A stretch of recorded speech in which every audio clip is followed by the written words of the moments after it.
Hey there, truth junkies, and welcome to back our channel as we shed light on the dark side of all things Prince Harry Meghan Markle. It's Chris here with one hell of a sizzler, on the latest Meghan Markle Prince Harry sham family deconstruction. Yes, this time they really were pulling out the stops because these two honchos of griftery could not stay or come to a very important event in which they could no longer escape the inevitable questions about how their entire charade as parents knew had been exposed as Lifetime movie. I mean, we've all read the reports this year suggesting that plans are afoot to ensure some of the biggest other high-profile weddings won't get even a look in, including one rumoring that Archie's own grandfather, super-rich Duke of Westminster, has been given very clear instructions on where not to have his soiree. And that's not even the worst part. They told me that they couldn't drag him away exactly because of the apparent tension between Harry and his brother, who was supposed to be an usher at the wedding, he explained.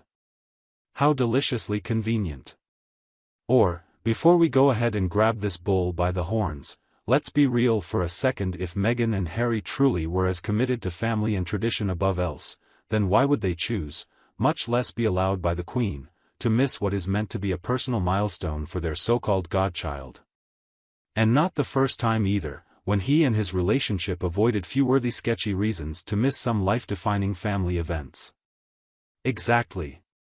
Who can forget last year's facepalm-oriented moment when they had to miss the Queen's Platinum Jubilee celebration because of security concerns? It feels like almost a cycle each time where there is some convenient excuse that comes up for them not to have to deal with issues which could expose the cracks in their well-manicured facade which people look at. We should remember that in her most recent interview Meghan spoke at length about the importance of family and her wish to have a close relationship with all members, he continued. Then when it came time to stand up and show that loyalty, where was A&M? The bottom line is that actions speak louder than words. What does go unmentioned, however, is the things Harry tried to do reconcile with his brother.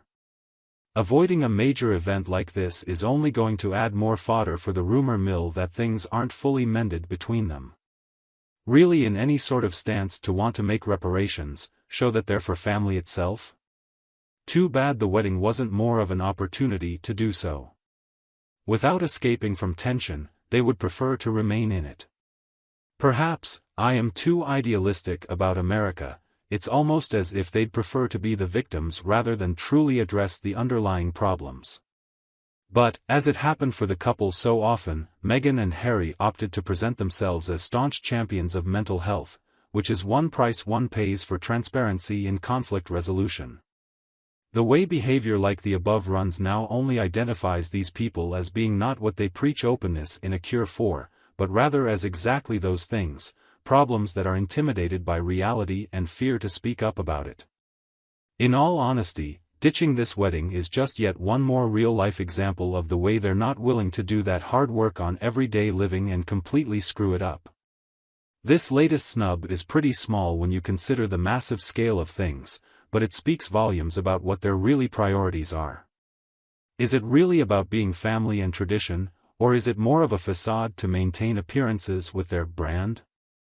I mean, we are discussing the actual life mentor to their firstborn son here. The man otherwise mystically charged with all of the duties to listeningly shake his head and offer a sympathetic ear were anything untoward ever happened to Harry, and Harry's wife. That's quite an accomplishment in the exclusive world where these two obedient beneficiaries of the establishment have always looked to intermingle. Being asked to be a godparent isn't just something you can dispense of and say, "I'll pass." It's about the flow from one person to another in terms of trust and honor. A position that in return provides spiritual and moral responsibility of raising the said child, a role that comes with gravitas and significance to make one look forth on upper echelon communities through reverence. No parent in their right mind, even one whose identity is so lacking that they were chomping at the bit intensely enough to prove they had begun a bonfire bond with each other with such now welcomed acquaintance, could possibly contain themselves long enough to seal the unparalleled spiritual type epicness part due by engaging in mortal combat holy marriage with their godchild's namesake. If you want to take a family photo op, this is honestly it. The sort of rite of passage that all parents swear later on as elders they will want to retain in the narratives of their own lives. stored up with family albums, treasured through memories from festive gatherings and immortalized as milestones to the journey of familial ties. Except Harry and Meghan would rather disappear up their own asses or keel over in a ditch than be found breathing in the same postcode as Harry's own flesh and blood.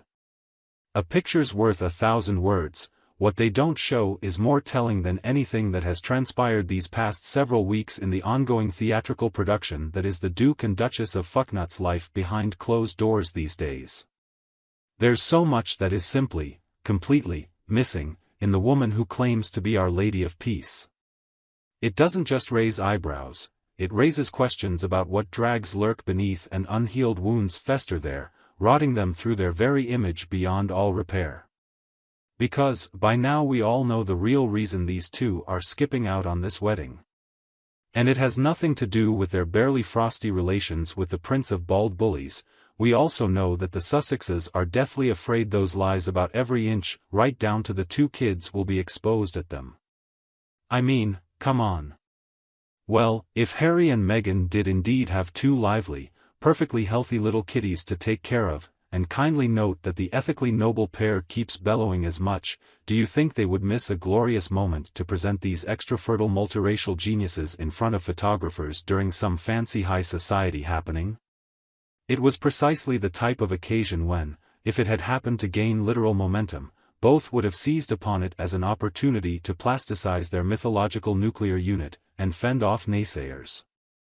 There's a reason why they're avoiding this time, and it likely fits with a bit of what doesn't add up.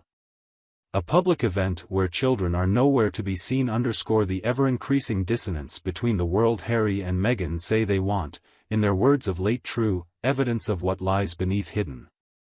It is less about preventing uncomfortable encounters with long-lost brothers or sisters and much more concerning the nuclear plant life and fauna having everyone else. It's concerning pretending that gets to be harder to maintain every year. The Sussexes did not captivate the public because of their connection to Tudor history, hardly.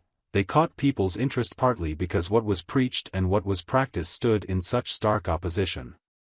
As they continue with this dangerous dance of public perception that appears so orchestrated, every little move, there are too many to list, such as whether one will or won't attend a family occasion or grant an audience without the company interested onlooker, etc., gets added into the jigsaw picture in which we're presumably meant to see two people trying very hard and rather cunningly for the most part, to walk a fine line between personal woe and royal duty struggle and design their own free-living dimension.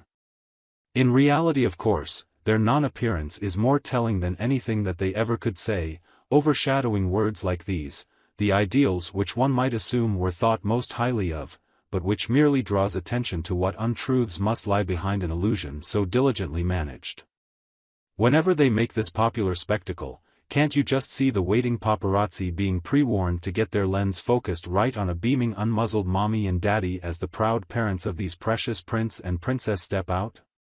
Presidential nomination?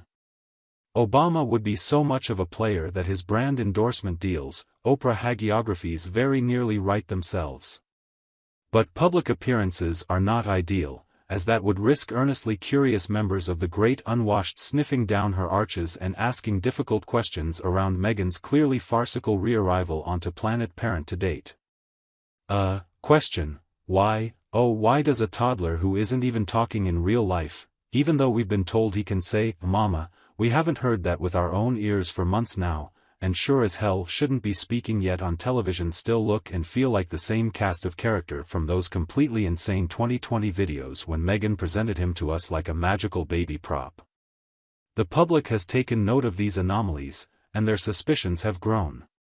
Or much, much worse for these two fabulists, the nosy Parker ***s with big mouths may really go all out and insist on having Archie wheeled in front of the cameras ASAP so they can click away to their heart's content with baby sister Lilibet.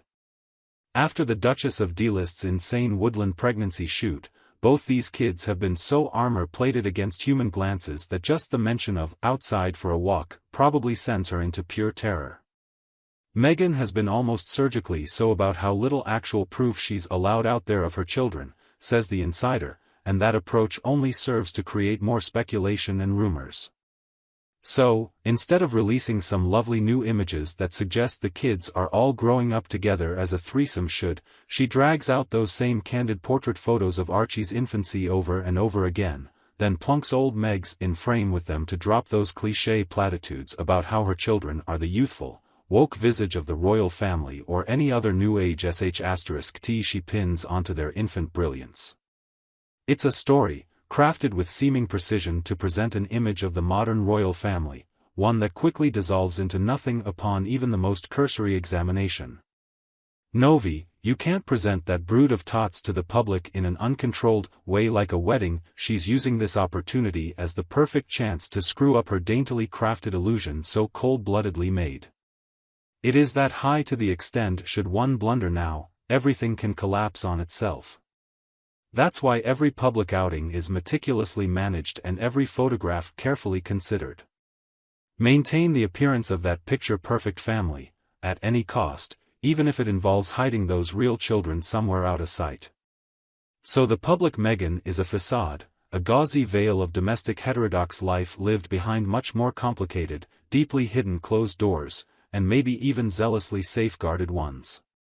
To the extent someone is willing/able to go to preserve this state of affairs, it seems as though she knows just how fragile her position and that particular narrative have become. Now however the margin for error is paper thin and a single step offside could prove disastrous, not only to her reputation of being in public office but more damagingly the entire narrative that she has woven around her family.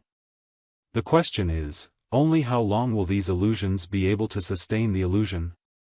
With each passing day, it appears that the public is becoming both increasingly inquisitive and more skeptical, which asks for transparency and authenticity, particularly something we can ill afford not to have in this era of social media know-it-alls. The truth of the matter will rise to the surface, as they say. However, when it does, there is so much at risk. That's only because, like everything else surrounding the Meghan Markle entertainment industry complex, Archie and Lilibet are almost certainly figments of the narcissist's pathological imagination, or at best progeny of some poor unfortunate woman rented out by Meghan specifically to serve as a prop for her own desperately needed hands-on mom mirage that must be presented to an unwitting public drooling audience each owner royal photo op. Because Betty, there ain't no way you can look me in the eye and tell me that a C-list cable actress turned D-list activist with not an iota of platform throwing extravagant baby showers or laying any sort of foundations in terms of creating a real home before securing her royal meal ticket had ever produced the most talented biracial baby on the planet. Or second, for that matter, these are prodigies, savants, the most remarkable of human beings that history of literature on this earth shall have barely met. It is perverse to suggest that Archie and Lilibet are anything other than stage accessories for Meghan's grand deceit. So, guys, thoughts on this whole debacle?